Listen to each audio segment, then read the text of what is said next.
Hello guys, আসসালামু আলাইকুম। দেখেন কি সুন্দর টমেটো ক্ষেত। তো সকালে ঘুম থেকে উঠে সোজা চলে আসছি টমেটো খেতে টমেটো কেনার জন্য। এখন টমেটো খেতে এসে দেখি অনেকগুলো টমেটো পেড়ে রেখেছে, ওনারা বিক্রি করবে এর জন্য।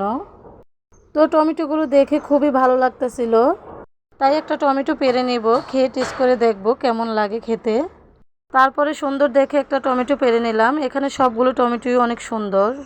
তো অবশেষে একটা টমেটো পেড়ে নিলাম, খেয়ে এবার টেস্ট করে দেখি। মাশাল্লাহ, এই টমেটোগুলো খেতে অনেক মজা ছিল। এই টমেটোগুলো টক মিষ্টি দুইটাই লাগে।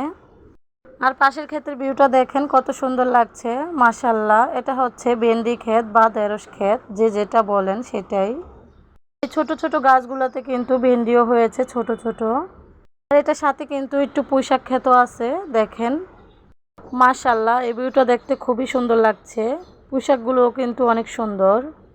তো এখন চলে আসছি মূল জায়গায়। এখন আমরা টমেটোগুলো নিজ হাতে বেছে বেছে পেরে নিব। আমি, আমার বোন আর আমার মা মিলে টমেটোগুলো পেরে নিচ্ছি। ক্ষেতের মালিক বলতেছে আপনাদের পছন্দ মতো আপনারা পেরে নেন। তাই আমরা বেছে বেছে যে টমেটোগুলো টক লাগবে সেগুলোই পেরে নিচ্ছি, কারণ এই টমেটোগুলো দিয়ে শুধু চাটনি খাওয়া হবে এর জন্য। টমেটোগুলো পারছি আর কি যে আনন্দ লাগছে বলে বোঝাতে পারবো না আপনাদেরকে। নিজ হাতে ফল পাড়তে কিন্তু আমার খুবই ভালো লাগে।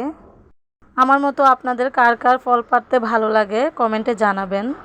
এখন কিন্তু আমরা টমেটোগুলো পেরে নিয়েছি। এখান থেকে 2 ক্যারেট আমরা পেরে নিয়েছি।